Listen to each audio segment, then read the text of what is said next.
Bonjour à vous, mesdames et messieurs, et fidèles auditeurs de Adassa Production. Je suis le pasteur Boba Denis et j'ai le privilège de vous entretenir sur un point très important, à savoir pourquoi y a-t-il tant d'églises? Quand on peut observer le phénomène que nous voyons chaque dimanche, quelqu'un parti d'un point A, effectuer 10 km pour aller à un point B, se disant qu'il se rend au culte, et en même temps, quelqu'un part du point B pour venir à un point A, 10 km également, disant qu'il vient à son église. Pourquoi ces gens n'entreraient pas directement dans l'église qui se trouve à côté de leur maison? Là, on se pose bien des questions. Y a-t-il plusieurs dieux? J'essayerai par les Écritures d'apporter des réponses à ce phénomène assez étonnant.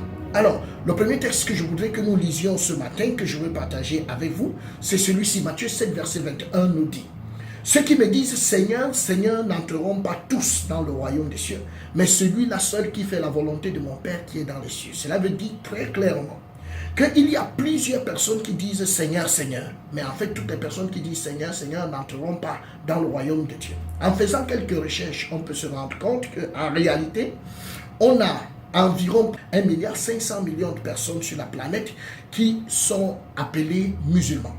Il y en a environ 800 millions qui sont dans l'hindouisme, environ 400 millions qui sont dans une religion qu'on ne connaît pas forcément. Et il y a environ 800 millions et autres. Mais ce qui nous intéresse, ce n'est pas toutes ces catégories de personnes, mais c'est beaucoup plus ceux qui font profession de dire Seigneur, Seigneur. Ce qui est bon dans ce texte, c'est que déjà, ceux qui vont aller au ciel se trouvent parmi ceux qui disent Seigneur, Seigneur. Et cela représente environ 2,5 milliards sur les 8 milliards que compte notre planète. Alors sur les 2,5 milliards, quand même sur 8 milliards, on aurait pu recevoir de Dieu des félicitations qui nous diraient vraiment sur 8 milliards, c'est assez bien. Je suis content de vous parce que vous au moins, vous êtes en train de m'adorer et vous m'appelez Seigneur, Seigneur. Mais malheureusement, il dit: ce n'est pas tous ceux qui me disent Seigneur, Seigneur qui entreront dans mon royaume. Ça veut dire donc que parmi ceux qui disent Seigneur, il y a ceux qui iront au ciel et ceux qui n'iront pas.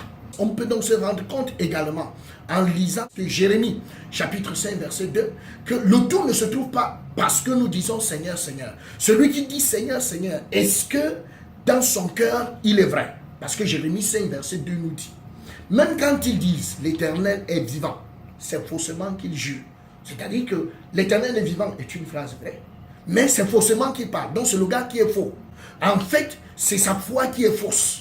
Il dit l'Éternel est vivant, mais sa foi est fausse. De la même manière qu'il dirait Jésus est mon Seigneur ou bien Jésus est mon Sauveur, mais en fait sa foi est fausse. C'est-à-dire que les bases de sa foi sont fausses. Tout comme nous avons ce texte de Actes chapitre 16, du verset 16 au verset 17 qui nous dit: comme nous allions au lieu de prière, une servante qui avait un esprit de python et qui, en devinant, procurait un grand profit à ses maîtres, vint au-devant de nous et s'est mis à nous suivre, Paul et nous. Elle criait: ces hommes sont des serviteurs du Dieu très haut et ils vous annoncent la voie du salut.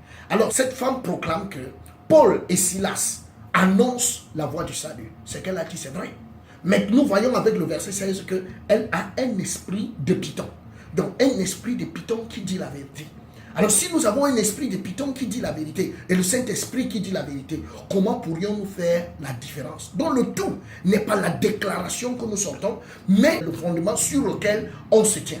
Donc ça veut dire qu'il y a beaucoup d'églises qui professent Christ, qui parlent du Seigneur, mais au fond, le fondement sur lequel ils se tiennent a un problème. C'est la raison donc pour laquelle nous pouvons dire très, très aisément qu'ils croient en Dieu, mais en fait, ils ne croient pas au véritable Dieu. Oui, je le dis, en accord avec Matthieu chapitre 7, du verset 22 au verset 23. La Bible dit: plusieurs me diront en ce jour, Seigneur, Seigneur, n'avons-nous pas prophétisé par ton nom? N'avons-nous pas chassé des démons par ton nom? Et n'avons-nous pas fait beaucoup de miracles par ton nom? Et alors, je leur dirai ouvertement, je ne vous ai jamais connu. Retirez-vous de moi, vous qui commettez l'iniquité. Si vous lisez attentivement le texte, ce n'est pas un problème d'iniquité qui soit commise. Parce que si c'était une iniquité qui avait été commise par ce cher serviteur de Dieu, qui font des miracles authentiques, qui prophétisent des prophéties authentiques et qui chassent les démons de manière authentique, si c'était parce que peut-être ils étaient d'abord des bons serviteurs de Dieu et qu'ils aient commis un péché par la suite, là Jésus aurait dit: je ne vous connais plus. Mais dans notre cas, exactement, le Seigneur dit: je ne vous ai jamais connu. Ça veut dire que Quand ils sont arrivés dans ce monde, ils n'étaient pas connus par Dieu comme étant des serviteurs. Ils ont été baptisés étant bébés, ils n'étaient pas connus par Dieu comme étant des serviteurs. Ils ont grandi, ils sont entrés dans une église, peut-être en invitant Jésus ou en donnant leur vie à Jésus, et tout ça, ils n'étaient pas connus par Dieu.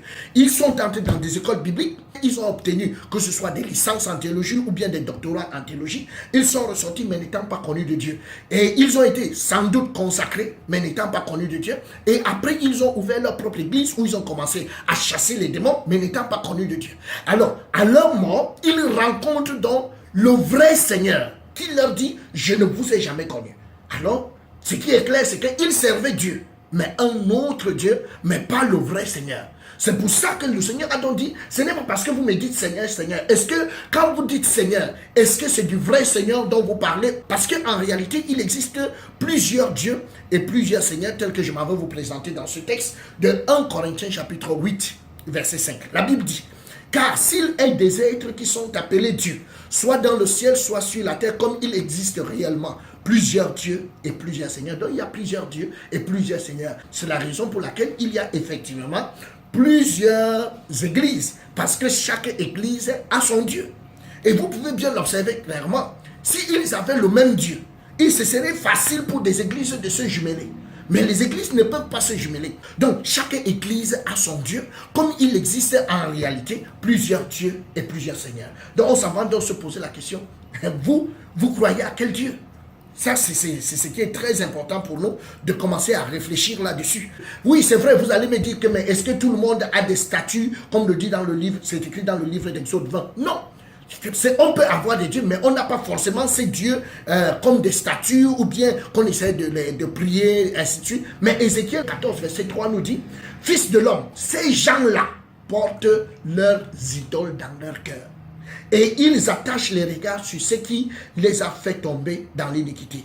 Me laisserai-je consulter par eux? » Donc dans leur cœur, ce n'est pas le vrai Dieu qui y habite, mais c'est leur Dieu qui est appelé encore une idole.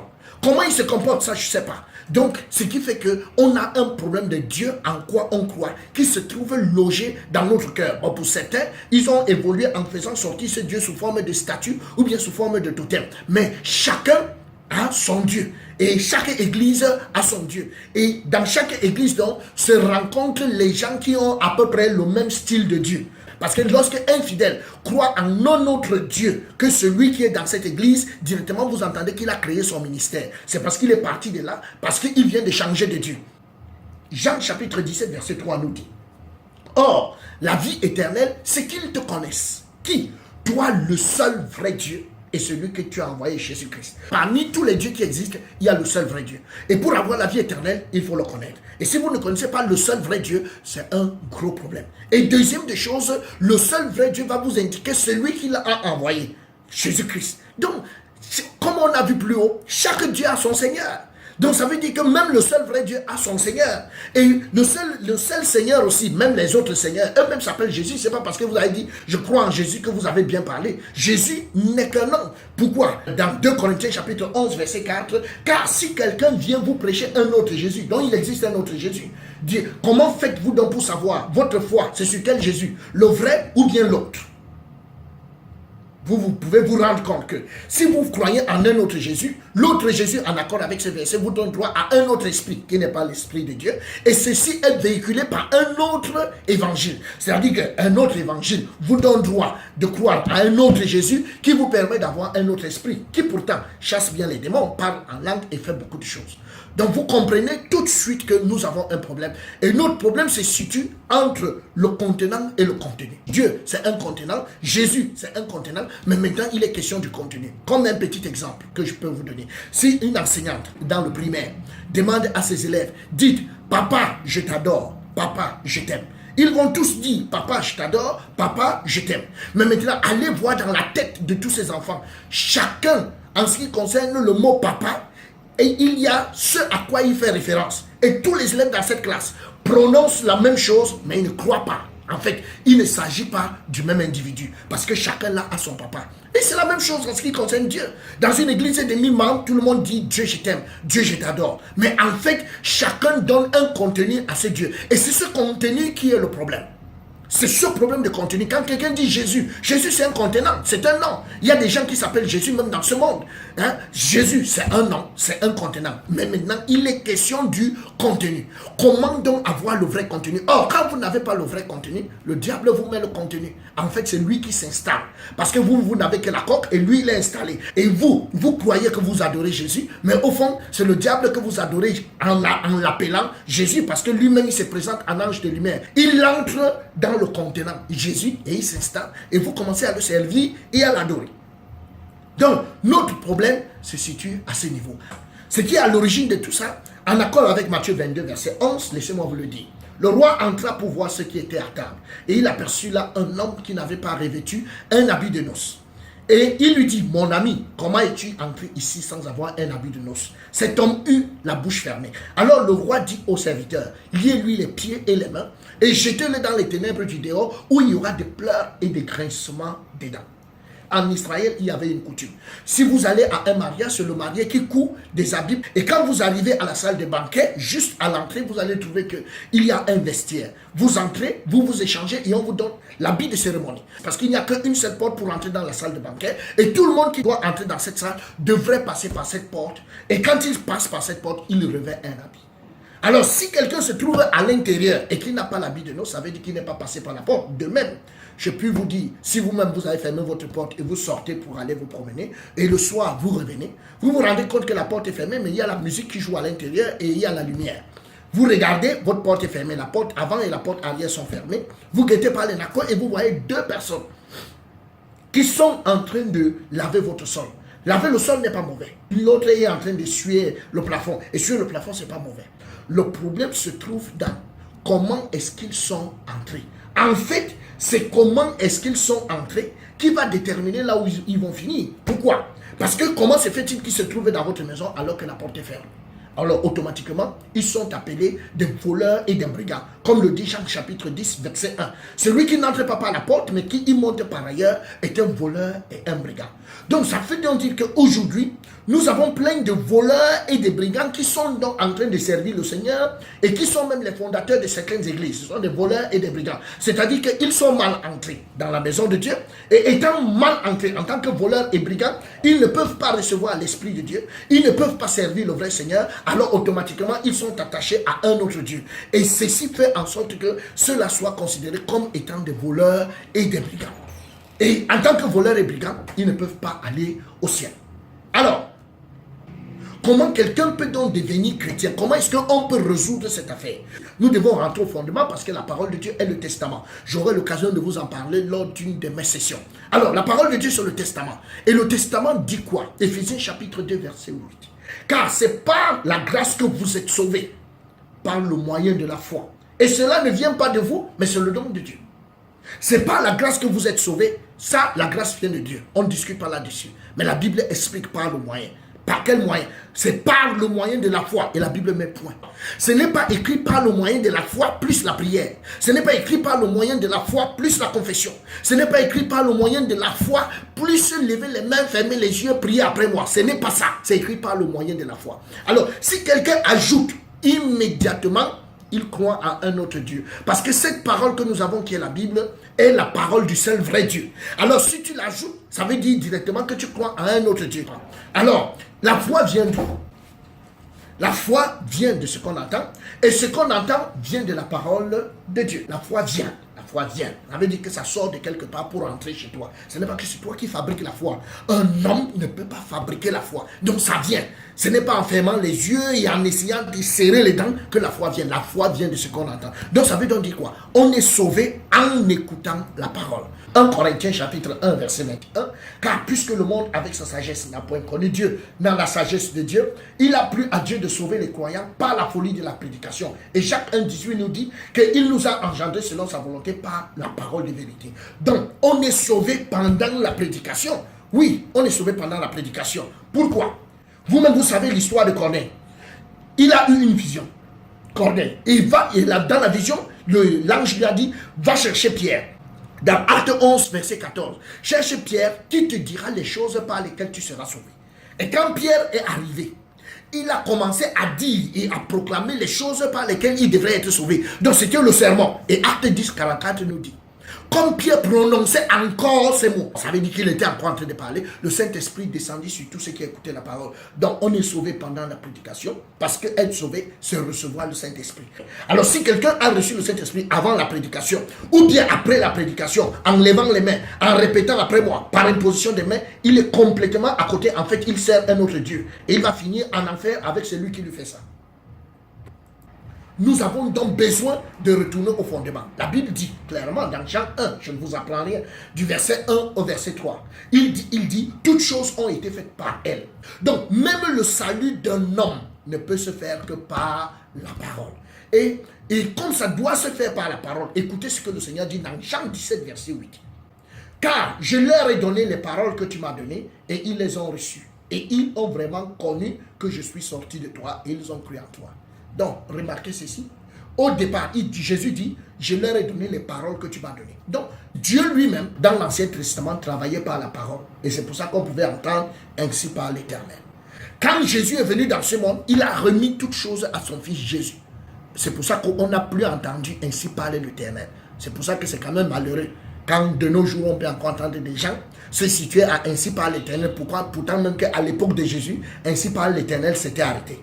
Et quand Jésus a fini son ministère, il a pris la parole et il a remis cette parole-là aux apôtres. Et il a dit, ils ont reçu cette parole. Pourquoi? C'est avec cette parole qu'ils vont faire le travail. C'est pourquoi après l'ascension de Jésus, Jésus ne pouvait plus sauver quelqu'un. Allez dans les actes des apôtres, il n'a pas sauvé quelqu'un. Il a fait tomber Paul. Et c'est Ananias qui lui a prêché la parole. Il a regroupé Corneille et ses amis. C'est Pierre qui leur prêche la parole. Le geôlier, il veut sauver le geôlier dans Actes chapitre 16, verset 30. Il veut sauver le geôlier. Lui, il ouvre les prisons. Et c'est Paul et Silas qui prêchent la parole au geôlier. De la même manière, pour l'eunuque éthiopien, il amène Philippe pour lui prêcher la parole. Parce que c'est à eux qu'il a remis la parole. Et il a bien dit, et il a très bien dit, et j'aime bien ce verset, il a dit, et écoutez-moi très bien, Jean 17, verset 20, ce n'est pas pour eux seulement que je prie, mais encore pour ceux qui croiront en moi par leur parole.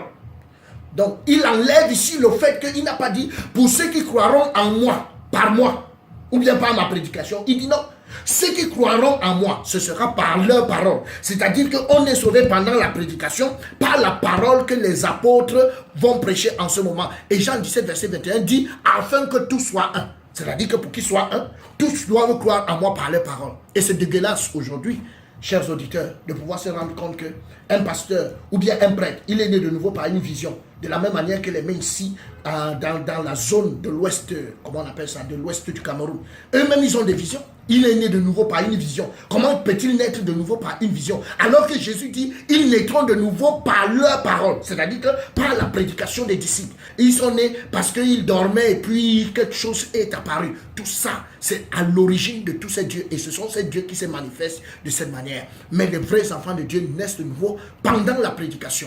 On doit naître de nouveau pendant la prédication et nous devons écouter la même prédication. Alors, est-ce que ça doit être la même prédication? Oui, interrogeons Abraham. Luc chapitre 16, du verset 27 au verset 29, la Bible dit, le riche dit, je te prie donc, Père Abraham, d'envoyer Lazare dans la maison de mon père, car j'ai 5 frères. C'est pour qu'il leur atteste ces choses, afin qu'ils ne viennent pas aussi dans ce lieu de tourment. Abraham répondit, ils ont Moïse et les prophètes qui les écoutent. Donc Abraham dit, ils doivent écouter Moïse et les prophètes. Et le riche qui est en enfer, qui sait que rien n'est plus possible pour lui, lui-même veut discuter, mais Abraham lui dit que ce n'est pas possible. S'il n'écoute pas Moïse et les prophètes, on ne peut rien faire. Donc, la parole qu'on a besoin d'écouter, c'est Moïse et les prophètes. De même, Jésus lui-même dit dans Luc chapitre 24, verset 27, il veut parler aux disciples de Maïs avec qui il a fait 3 ans. Il ne leur dit pas, je vous aime, je suis Jésus, je voudrais vous sauver et venez alors. Non, non, non, non, il ne dit pas ça, mais il dit, et commençant par Moïse, Luc 24, verset 27, et commençant par Moïse et par tous les prophètes, il leur expliqua dans toutes les Écritures ce qui le concerne. Donc Moïse et les prophètes. Paul, qui est notre apôtre et que nous devons copier, Paul lui-même va dire, mais grâce au secours de Dieu, j'ai subsisté jusqu'à ce jour, rendant témoignage devant les petits et les grands, sans m'écarter en rien de ce que les prophètes et Moïse ont déclaré devoir arriver. Bien-aimés, laissez-moi vous dire, c'est Moïse et les prophètes qui font le contenu, qui font la substance du Jésus ou bien de Dieu. Mais si vous dites Dieu ou bien vous dites Jésus sans avoir la substance qui est Moïse et les prophètes, vous allez tout droit en enfer. En fait, vous servez un autre Dieu. Alors, pour finir, Acte 28, verset 23 nous dit, il lui fixait un jour et plusieurs vinrent le trouver dans son logis. Paul leur annonça le royaume de Dieu en rendant témoignage et en cherchant. Par la loi de Moïse et par les prophètes, allaient persuader de ce qui concerne Jésus. L'entretien dura depuis le matin jusqu'au soir. Donc pour prêcher le royaume de Dieu, on passe par Moïse et les prophètes. Si nous tous, nous passons par Moïse et les prophètes, nous aurons la même foi et il n'y aura qu'une seule église.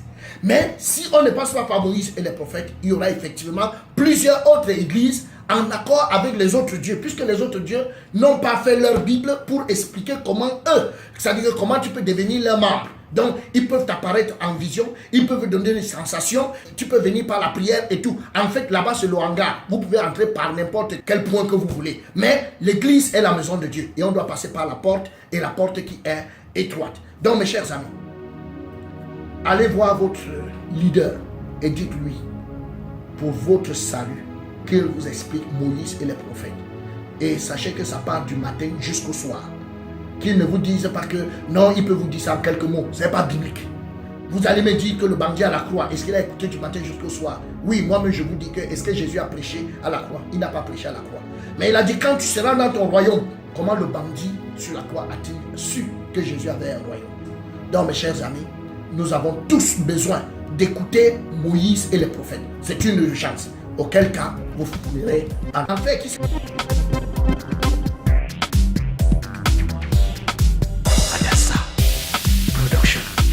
Eh bien, merci d'avoir écouté. Et si tu as aimé, n'oublie pas de partager et surtout de t'abonner. Clique sur la petite cloche. Merci et au prochain numéro.